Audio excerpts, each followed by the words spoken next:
আমি আপনাদের পক্ষ থেকে দায়িত্ব পালন করেছি, যা করবে বাংলাদেশ সরকার। ভিসা ট্রান্সফারের সুখবর রিসেন্টলি।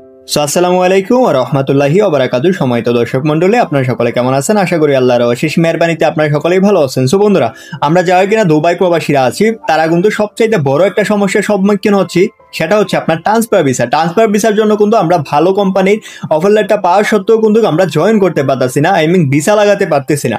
সো এই সমস্যাটা সমাধান করার জন্য কিন্তু একজন ভাই কিন্তু অনেক চেষ্টা করতেছে। কখনো যাচ্ছে আপনার উনি বাংলাদেশের ইমিগ্রেশনে, কখনো যাচ্ছে উনি প্রধান উপদেষ্টার সাথে দেখা করার জন্য। ওনার নাম হচ্ছে আপনার আহমেদ রিয়াজ ভাই।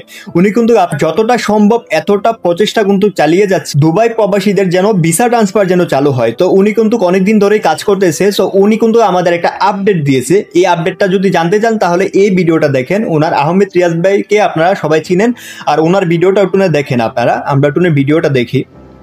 সংযুক্ত আরব আমিরাতের প্রবাসীদেরকে বলছি, ধৈর্য হারা হবেন না। আমি কিছুই করি নাই। আমি আপনাদের পক্ষ থেকে দায়িত্ব পালন করেছি, যা করবে বাংলাদেশ সরকার।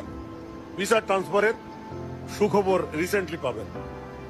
সো বন্ধুরা, আপনারা সবাই কিন্তু ভিডিওটা দেখলেন। উনি কিন্তু আমাদেরকে একটা আশ্বাস দিচ্ছে বা খুশি সংবাদ কিন্তু দিচ্ছে, সেটা হচ্ছে আপনার আমাদের যে দুবাই প্রবাসীদের যে ট্রান্সফার ভিসাটা, এটা কিন্তু খুব দ্রুত একটা সমাধান কিন্তু চলে আসবে। উনি কিন্তু প্রধান উপদেষ্টার সাথে কথা বলে বা আলোচনা করে কিন্তু এটা আমাদেরকে জানিয়েছে। তো আশা করি আপনারা সবাই বুঝতে পারছেন যে একটা ভালো একটা আপডেট কিন্তু খুব দ্রুত চলে আসতে যাচ্ছে ট্রান্সফার ভিসা দ্বারা। সো আমরা সবাই আশাবাদী, ইনশাল্লাহ আল্লাহর কাছে আমরা সবাই দোয়া করি যেন খুব তাড়াতাড়ি আমাদের ট্রান্সফার ভিসার যে সমস্যাটা, এটা যেন দুবাই সরকার যেন সমাধান করে দেয়।